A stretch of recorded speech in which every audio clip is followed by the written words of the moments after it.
Presbyterian Church in Westfield, and thank you for joining us today.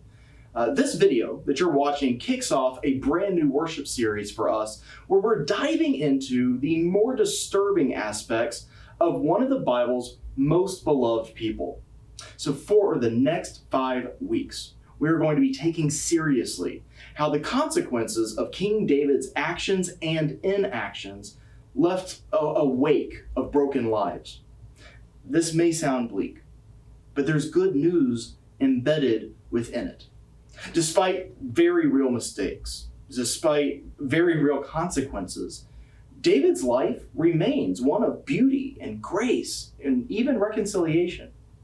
For us, it's a reminder that despite the trouble that we cause in our own lives, the life that sustains life, the divine God, is always at work and always has the final word.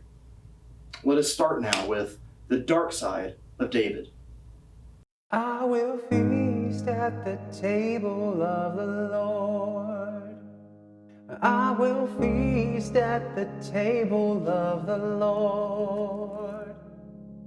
And I won't hunger anymore at his table. It's nice. And I will feast at the table of the Lord. I will feast at the table of the Lord. I won't hunger anymore at his table. Come all ye weary, come and find. His yoke is easy, his burden light. He is able, he will restore at the table of the Lord. There is peace at the table of the Lord. There is peace at the table of the Lord. And I won't worry anymore at his table. There is healing at the table of the Lord. There is healing at the table of the Lord. And I won't suffer anymore at his table. Oh, at his table. Come all you weary, come and find. His yoke is easy, his burden light. He is able, he will restore at the table of the Lord. I know he has a place for me.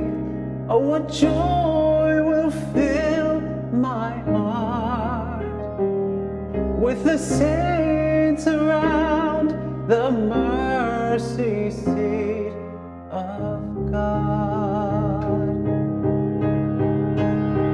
Come all you weary, come and find.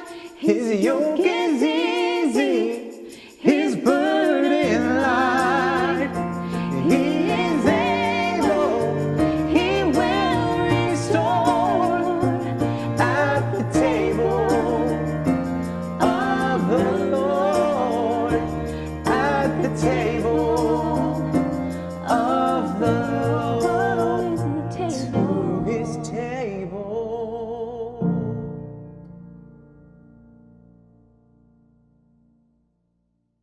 Today's story is especially difficult and can be triggering for, quite frankly, a lot of people. People who have faced harassment in their lives, people who have been assaulted, people who have been the victims of even infidelity by a spouse. And in part because of that, we're going to be starting with the story itself. So today we are going to be hearing from the book of 2 Samuel, and we're reading the entire chapter of chapter 11. This is the story of David and Bathsheba. In the spring of the year, in the time when kings go out to battle, David sent Joab with his officers and all of Israel with him. They ravaged the Ammonites and besieged Rabbah, but David remained at Jerusalem. Well, it happened one afternoon when David rose from his couch and was walking about on the roof of his king's house, that he saw from the roof a woman bathing, and the woman was very beautiful. David sent someone to inquire about the woman, and it was reported that this is Bathsheba, daughter of Eliam, the wife of Uriah the Hittite. And so David sent messengers to fetch her, and she came to him, and he lay with her. Now she was purifying herself after her period. Then she returned to her house. The woman conceived, and she sent and told David, "I am pregnant." So David sent word to Joab, "Send me Uriah the Hittite." And Joab sent Uriah to David.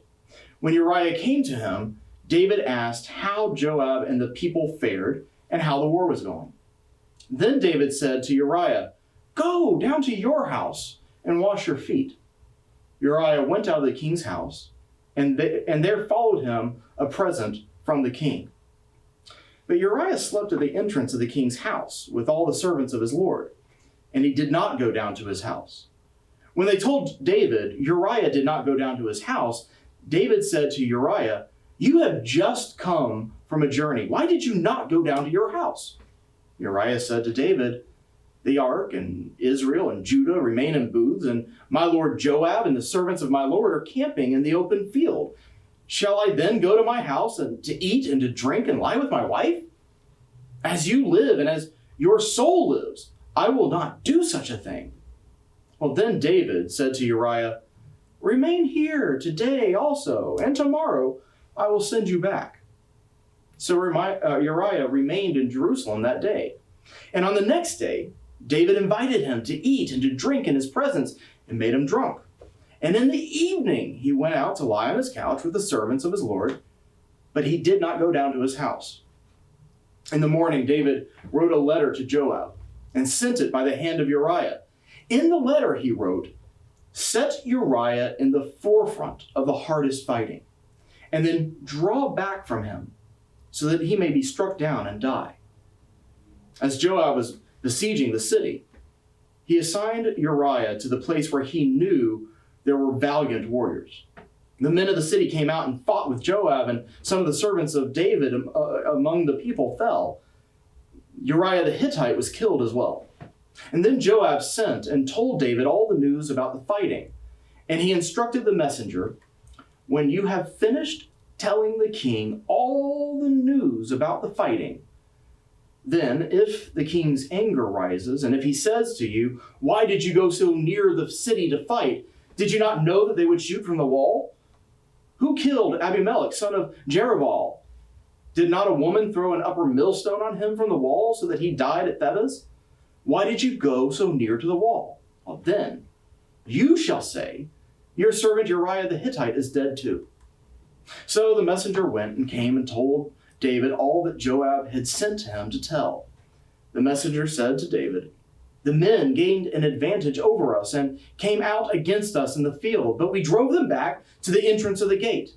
Then the archers shot at your servants from the wall. Some of the king's servants are dead, and your servant, Uriah the Hittite, is dead also." David said to the messenger, "Thus you shall say to Joab, 'Do not let this matter trouble you, for the sword devours now one and now another. Press your attack on the city and overthrow it, and encourage him.'" When the wife of Uriah heard that her husband was dead, she made lamentation for him. And when the mourning was over, David sent and brought her to his house, and she became his wife and bore him a son. But the thing David had done displeased the Lord. All right, that's a big chapter, and there's a lot going on. In order to unpack it, we have to kind of take a look not only at David's actions, but put it into a larger context of, yes, who we are as people, but more importantly, who God is. So this is going to sound like an aside as we get started today, but when I was a kid, one of my best friends had a really unusual family situation. And he and I were about, 13 or 14, late middle school, going into high school. He had a little brother who was 10, let's say. And I should say half brother. So here he is, 13. He has a half brother who was born when he was a toddler. Okay. You see, John's dad just up and left him and his mother out of nowhere when he was a toddler, and he started a new life with a new woman in the same neighborhood. It was really weird. John and I were friends, and he would usually stay with his mom, but sometimes he would pack up, he would go to his dad's place for dinner to spend the night, maybe a weekend. And I knew both families actually really well. John's mom was like a second mom to me, and weirdly enough, his stepmother was like a third mom to me. His half little brother is still a friend of mine, and he and his older brother John are actually really, really close. It didn't start out that way. John's mom, for most of the time that I've known them, for years, she could not even utter the name of her ex, and especially when I first got to know her, right? But several years ago, John's dad almost died, and she bawled, she tore at her clothes, she lamented over this man who had hurt her so much. I guess I share this story with you now because reconciliation, right? The restoration of right relationship is always possible. And things that can be even born in brokenness can still be whole and good. With John's family, what started out as rocky and certainly selfish and even, I would say, wrong to some degree, found its own form of wholeness over the course of years. Now, it's complicated, but I think this idea that even things that cause pain and been broken can be made whole again, I think it's connected to one of the deepest promises that God has ever offered the world. And it goes something like this, okay? Just bear with me. Dr. Martin Luther King Jr. once said that the arc of history bends towards justice. And in a very same way, very similar way, I believe that all things ultimately move towards right relationship. You know, God in the Old Testament and the God that we witness in Jesus of Nazareth, consistently, that's the same God. There's not an Old Testament God and New Testament God. That's the same God. And God consistently promises love, grace, providence, and taking care of us. And ultimately, reconciliation in the end. When mistakes are made, when pain is created, when brokenness happens, there's always a consequence. Suffering happens, and sometimes suffering happens when we deserve it, and often those who suffer are the innocent bystanders. Yet all things have the potential to move towards healing. So here we are, and for the next 5 weeks, we're going to hear one story after another of King David making a complete and utter mess of everything in his life. And sometimes it's because he's acting wrongly. He commits a grave sin because of the choices that he makes. And at other times, it's his inability to take action that causes things to go off the rails. At times, the story will come right out and say that God is steaming mad, like the end of chapter 11. But through it all, redemption remains right there on the table. David's life offers one after another of these stories of brokenness, even as he's sometimes trying to seek and find right relationships with others. He meanders through life, causing a lot of problems. Well, here for the next 2 Sundays, we're using the same exact story twice. It's chapter 11 of 2 Samuel. So what you heard earlier, you'll hear next week. And it's because we're watching David's relationship with two different people. But because the stories are entwined, because these stories are enmeshed, it's impossible, really, for us to tell one story without the other. We cannot speak of Bathsheba without acknowledging Uriah. And we cannot face the horrors of Uriah's life and death, which we'll see next week, without facing what happened with Bathsheba.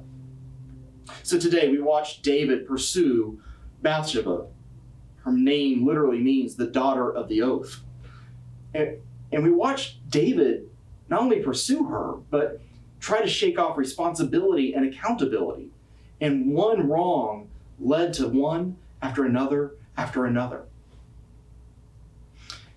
If we look at the common tellings of the story of David and Bathsheba, almost every single one of them says something like this.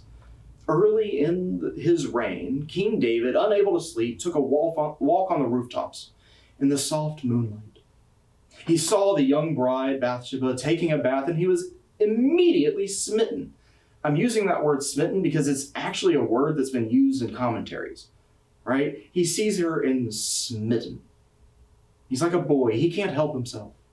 He's smitten by her beauty and the faraway charm. And the story goes on to say that he immediately took full use of the considerable tools and resources at his disposal, making inquiries into who she was. For example, she is the granddaughter of one of his most trusted advisors, as well as arranging to have her snuck into his quarters so that he could hold an amorous liaison with her. For a moment, okay? Let's step away from the tradition, as I just said it, right? And admit that in the actual scriptures themselves, we read nothing in the actual scripture story that says whether or not Bathsheba gave actual consent to David. There's nothing in there that notes whether or not this young wife of another man consented to be with him, or whether it was even possible for her to give consent, given that David is her king, her grandfather's boss, and he was able to do so much, so easily, and with so much secrecy. The power dynamic of David's position raises a lot of questions for our modern eyes. Now, if we leave all this aside for a moment, what we're left with is a King David who is filled with lust, and he consumes what is not his. He disregards even directly mentioned religious prohibitions. And I know they're not as familiar to us, but there are direct religious prohibitions on several counts. In the end, at the end of this story, 2 of the 10 commandments will have been broken, as well as other laws that have to do with purity and religious ritual, etc. So we need to make the start of this whole part that we're going to talk about by making it clear that Bathsheba did not have it coming. She did not dress seductively. There's nothing about all those rules that we talk about of victim shaming that were going on with Bathsheba. She did nothing to seduce the king. It is his acts and his acts alone that are our focus. We will not do any victim blaming in this conversation. The story says that this bathing Bathsheba is ritually unclean.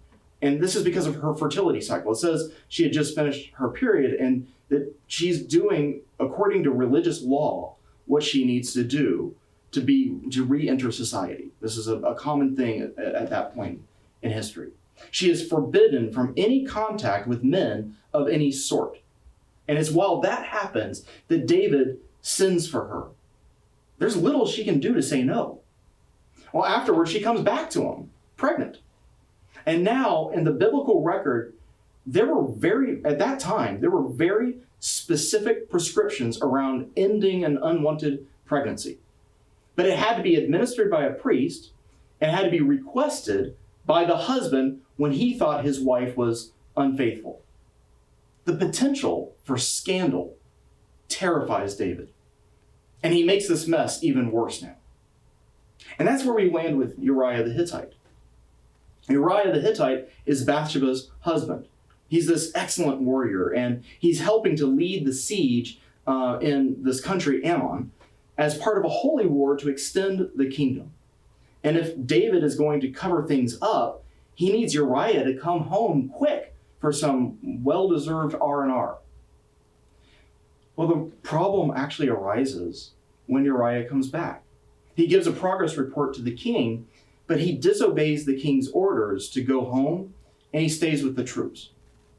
Now, there are some scholars that have said that Uriah disobeying the king was insubordination and almost tantamount to treason, and therefore it justified David's move to have him killed. But I want us to dig a little bit deeper. So far, David has already committed one act of breaching or breaking a 10 Commandment. While Bathsheba was trying to follow the rules for becoming ritually clean again after her cycle, David forces that break as well, and has a romantic encounter with her when she's doing that. This is a place where another one of those comes up. You see, David has instructed Uriah to go home and be with his wife. But Uriah is a soldier, and he's fighting a holy war, and there were strict rules for soldiers about everything from how they washed themselves, which gets said in this story from chapter 11, to how they washed themselves like around a battle and around the time of going into battle, to even being abstinent during warfare. So Uriah is maintaining this position of being appropriate and following the religious rules while he's in war, which forces him to disobey the king. So let's be clear about this. Uriah disobeying David is due to obeying the religious laws about he, a soldier, follows a holy war. So David has now broken one of the 10 Commandments with another on the way, having Uriah killed. He has defied a religious ritual and tried to force someone else to commit yet another religious ritual regarding soldiers at warfare. At this point, we have 4 religious laws that have all been broken or about to be broken by David, all to conceal his wrong action. So Uriah gets knocked off. That's a story literally for another day next week. That after Uriah has died, after Bathsheba has had her time of mourning as a widow, David then marries her. He's expecting a new child on the way, and we end up hearing that the story ends with God upset and consequences are on the way. Well, in the chapter after what we read today, after the core part of the story that we read today, David's best friend and the royal prophet learns of what happened, chastises David, and says that as a punishment, this child will not live. And everything that he says comes to pass eventually. Bathsheba then later gives birth to a second child, and that ends up being the famous Solomon. Okay?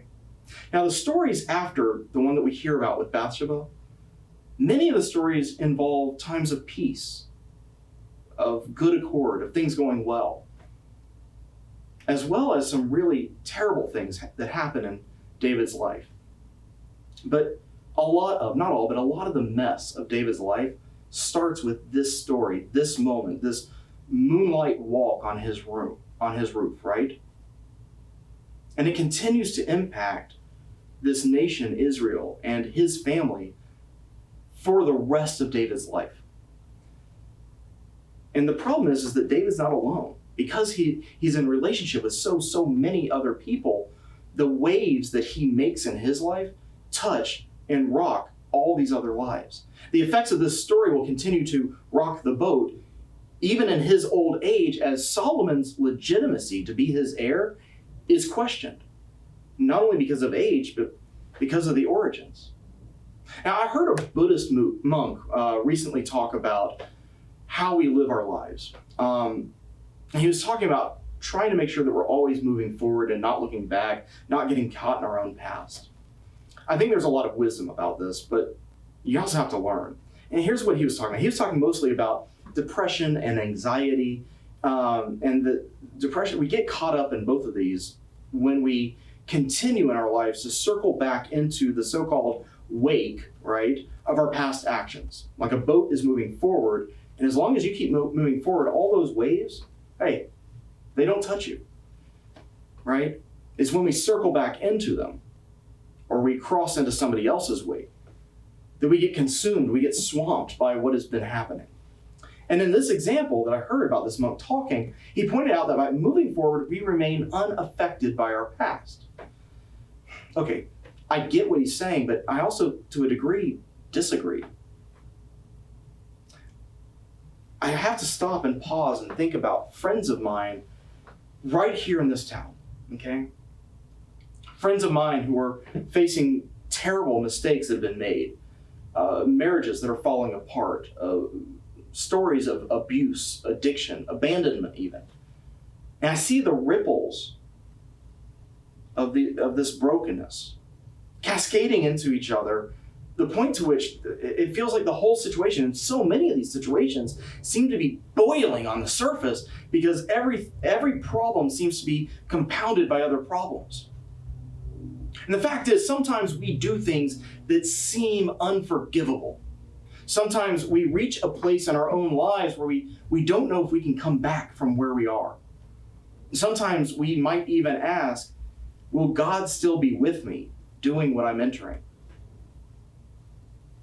When taking a look at the dark side of David, we cannot for a moment let this man off the hook for the terrible deeds he committed because he was smitten by another woman.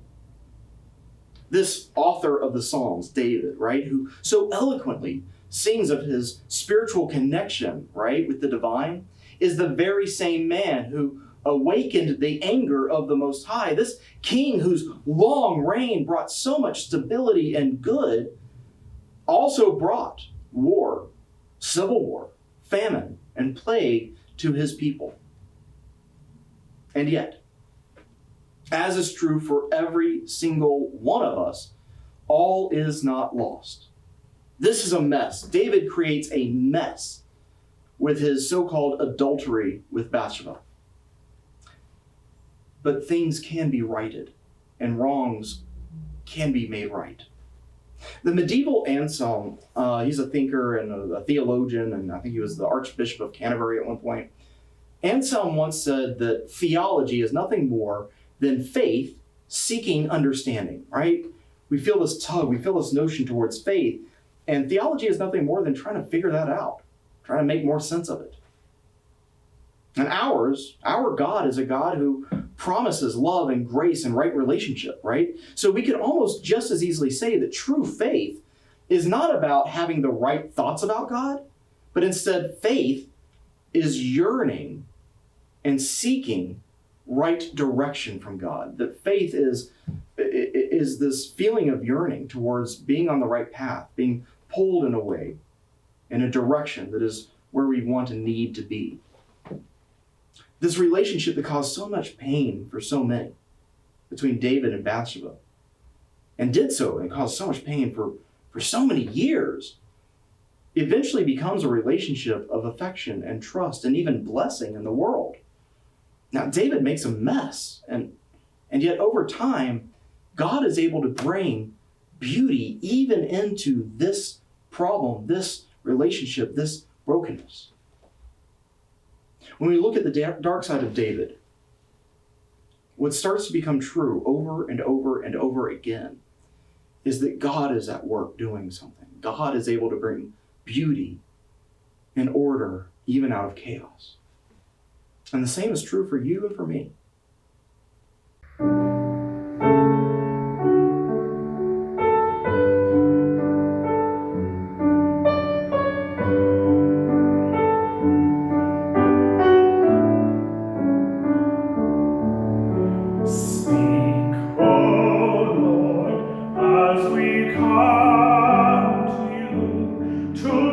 Receive the fruit of your holy word.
As we prepare to enter into a time of prayer with each other and as a community, if you have any prayer requests, joys, or concerns that you would like the staff and pastors to know about, please feel free to contact one of us or the church office. Let us go to God in prayer. God, who is worthy of all love, we come before you today knowing that we are not worthy to be in your presence, but that you welcome us anyway. We know that we make mistakes every day, that we sin against you and others and against your creation, but you are a compassionate and forgiving God, setting aside the wrongs we have chosen and embracing us with open arms and unconditionally. As we admit and own what we have done, help us to have the strength and kindness to forgive others for what they have done wrong. May we recognize that we are no better and no worse than anyone else in your eyes, and that all people are loved and cherished and created by you.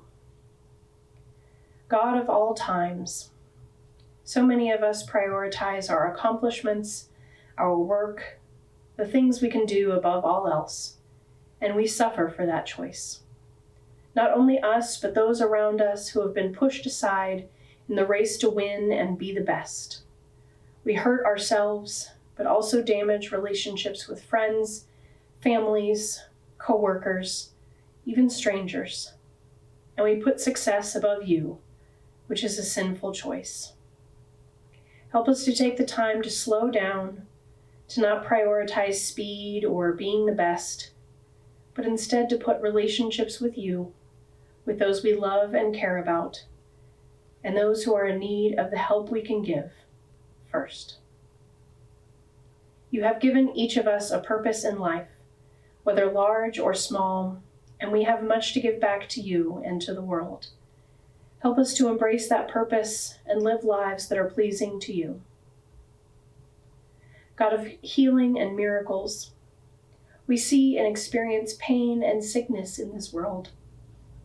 Pain and sickness that we cannot make sense of, explain, or treat.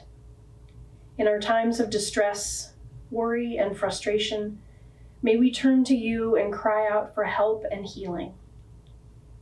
May we trust that no matter the outcome, you are at work in our lives, even if what happens is not what we expected or had hoped for. For those people in our lives who are dealing with diagnosis of illness, who are hurting, who have lost hope, we ask for healing, comfort, relief, and strength to endure. Help us to look for people and places where there is need, and to do whatever we can to be supportive, helpful, and calming for those in pain. God of wonder, we seal these prayers and those on our hearts and minds using the prayer that Jesus Christ gave to us, saying, Our Father, who art in heaven, hallowed be thy name. Thy kingdom come, thy will be done, on earth as it is in heaven. Give us this day our daily bread, and forgive us our debts as we forgive our debtors. And lead us not into temptation, but deliver us from evil. For thine is the kingdom, the power, and the glory forever. Amen. We come together at this table to share in these elements that are for all people.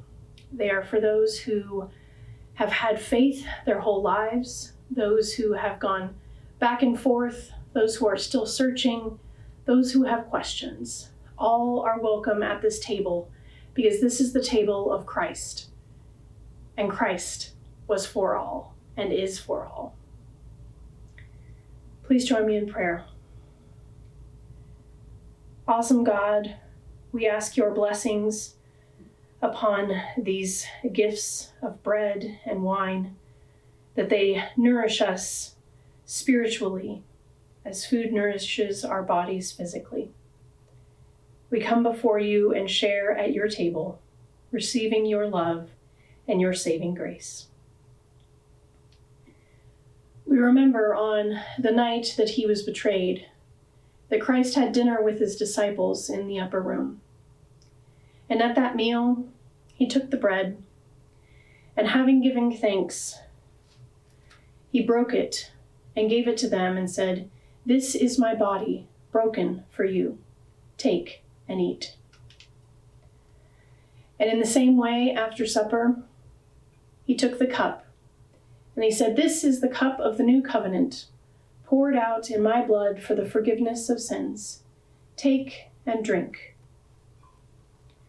And so whenever we come together to eat this bread and to drink this cup, we do so proclaiming Christ's saving death until he comes again.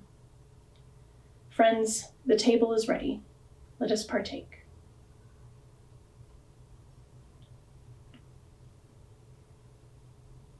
Please pray with me. Lord God, in deep gratitude for this moment, this meal, these people, we give ourselves to you. Take us out to live as changed people because we have shared the living bread and cannot remain the same. Ask much of us, expect much from us, enable much by us, encourage many through us. So, Lord, may we live to your glory, both as inhabitants of earth and citizens of the commonwealth of heaven. Amen. Friends, next week, we continue with part 2 of this series by hearing the same story for the second time, but now we're going to be drilling down into David's dealings with Uriah, the faithful soldier. Until then, know that you are loved far more than you could ever hope or imagine, and be at peace.